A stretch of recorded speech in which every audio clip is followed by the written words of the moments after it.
Welcome back to the channel. Welcome back to the vlog. My name is Darren. I'm a landscape photographer. I'm based here in beautiful Ireland. Now, today we're about to get wet and we're going to talk about the fascinating world of seascape photography. It's my own personal favorite type of photography. Now, before we start, it's important to remember that the ocean offers so many opportunities for really dynamic shots, and one of the most critical elements to master is your shutter speed. So in this video, we're going to explore how different shutter speeds can completely change the look and feel of your seascape images. Now, whether you want to freeze crashing waves or create smooth, dreamy effects, I'm going to show you exactly how to do it. So let's go.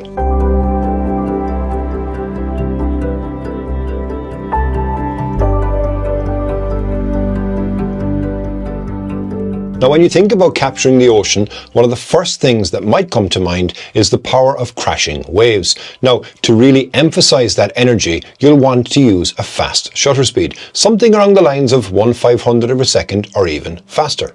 Now, a fast shutter speed freezes the motion of the water, capturing every droplet in crisp detail. Now, this technique is perfect for capturing those moments of high drama, like, for example, breaking waves against the rocks or a surfer riding through the surf. Now, the faster the water is moving, the faster the shutter speed should be to freeze that action. Now, one key thing here is to remember that scale is important. So, a wide-angle lens, of course, it will capture that frozen wave or water, but a telephoto lens is when you can really get up close and fill the frame. Otherwise, the sheer scale of this wave may not be conveyed in your images.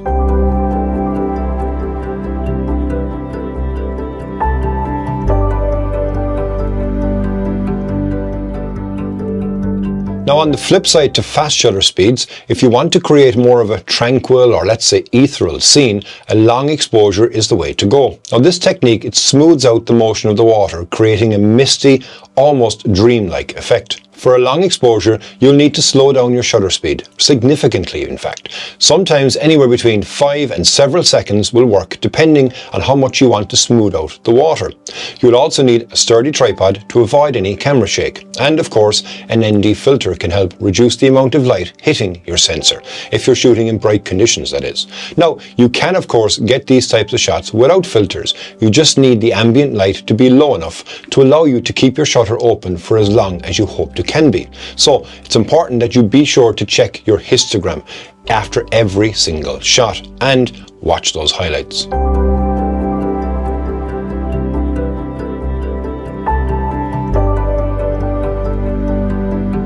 Now, if you want to create a balance between freezing the action and creating a smooth motion, then a mid-range shutter speed is something between 1/15th of a second and 1/60th of a second. This can help capture both the texture of the moving water and add a bit of motion blur. Now, this technique works especially well when you want to show the rhythm and the flow of the water, but you still want to retain some of the detail in the waves. It's great for creating a sense of movement without losing the structure of the water itself. Now, if you've been watching my own adventures, you'll know that I prefer to go for a half a second exposure time, as this allows me to keep that texture and also produce some motion in the flowing water. The speed, of course, will depend on the speed of the water. So if it's moving very fast, a half a second will actually blur the water too much. So the key here is to play with different shutter speeds and see what appeals to you most.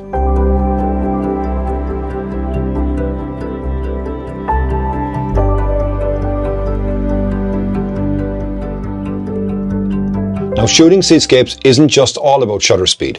Understanding the tides and the weather conditions is absolutely crucial when planning for a successful shoot. Tide levels can completely transform a scene. At low tide, you might find exposed rocks or even interesting foreground elements, while high tide, that can create a sense of power as the water covers more of the landscape. Now, an important thing here is always check your tide chart before you head out to shoot. Always. You do not want to be caught out by an incoming tide, nor do you want to have no water in the scene and have wasted your entire trip. Now, weather is equally important. Overcast skies, they can provide a soft, diffused light, while clear skies, they might give you harsh shadows to deal with, so it's important that you're aware of the differences in both. Now, don't be afraid to shoot in stormy weather. It can be the absolute best for seascape photography. The moodier the conditions, the more dramatic the photos can become.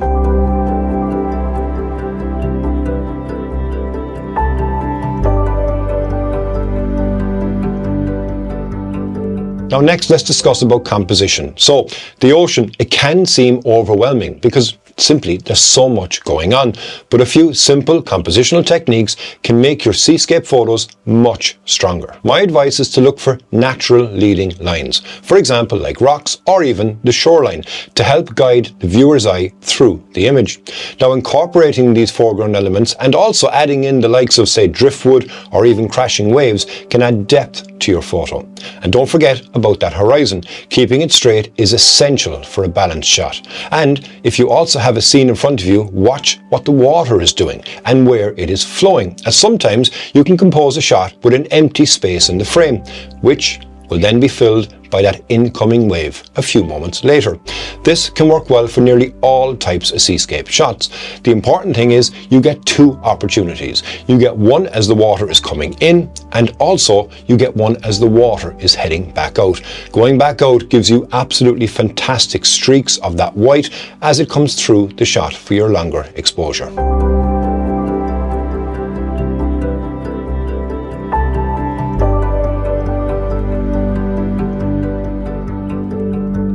Now, seeing the ocean from eye level is the normal way we see it, right? However, when it comes to intentional photography, it is important to change your perspective of the scene. Now, this is done by getting down low and also getting closer to the action. Now, of course, you need to be safe here. Don't risk getting swept off your feet, or worse still, having your camera hit by one of those absolutely stunning waves. By getting down low and using your wide angle lens, you can make the foreground appear even bigger in the frame, especially when you're shooting in vertical orientation. The important part here is to create an image that doesn't look like you just rocked up, put your camera up to your eye and hit the shutter. This is in reality just a snapshot, and it's not a considered photograph.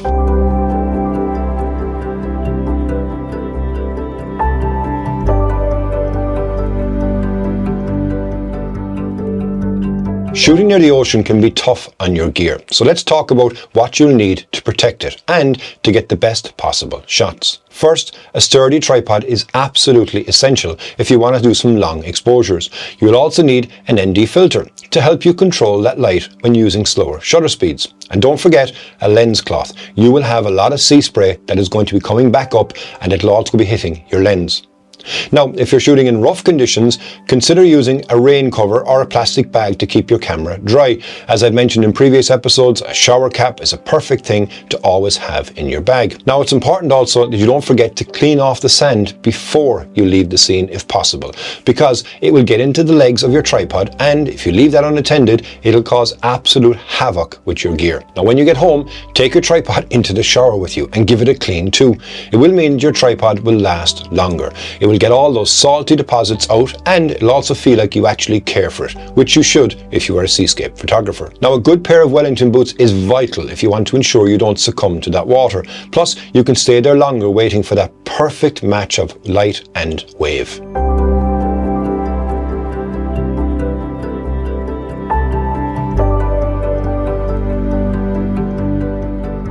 Once you've got your shots, post-processing can help bring out the best in your seascape photos. When editing seascapes, I like to focus on enhancing the textures in the water and bringing out the details in both the sky and the sea. Now, playing with contrast and highlights can make the waves pop, but be careful, because when you're dodging and burning as well, you have to be careful you don't make two things too dark or too bright. Get it right, and it adds great depth and drama to your image.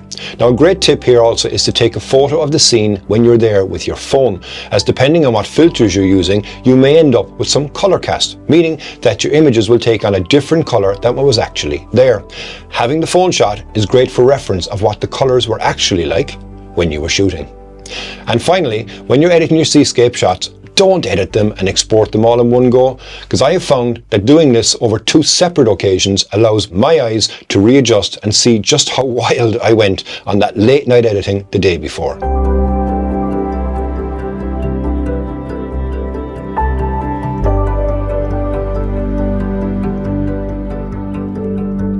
Seascape photography is all about capturing that ever-changing nature of the ocean, and mastering your shutter speed is key to creating those dramatic, powerful images.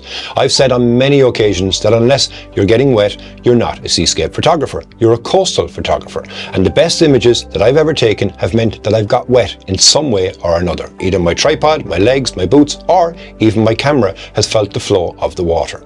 But overall, seascape photography is a lot of fun. Each wave is different and each location will be different no matter how many times you go there. The key here is just go. Thank you very much for watching. If you found this video helpful, don't forget to give it a thumbs up and subscribe for more photography tips and tutorials. Let me know in the comments what your favorite seascape location is and how you master shutter speeds to capture it. I'll see you in the next video. Thanks for watching. Slán go fóill.